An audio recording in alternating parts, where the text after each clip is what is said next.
కూర్చో. Uncle please uncle మమ్మల్ని వదిలేయండి అంకుల్, మేము వెళ్ళిపోతాం అంకుల్ ప్లీజ్ అంకుల్.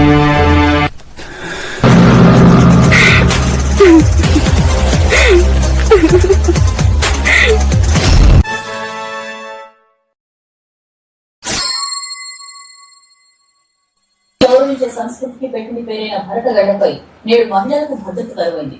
మహిళలు క్షేమంగా తిరిగి వస్తున్నారన్న నమ్మకం లేకుండా పోయింది. దేశంలో రోజు బయటకు వెళ్లిన అమ్మాయి భద్రంగా ఇంటికి తిరిగి వస్తుందన్న గ్యారంటీ లేదు. అలాంటి ఘటనే పార్వతీపురం మన్యం జిల్లాలో జరిగింది. ప్రేమించిన యువకుడి మాటలు నమ్మి వెంట వెళ్లిన యువతి చెరుకులో శవంగా తేలింది. తరహాలో నేరాలు పెరుగుతున్నాయి. సామూహిక అత్యాచారాల వంటి క్రూర ఘటనలు నానాటి.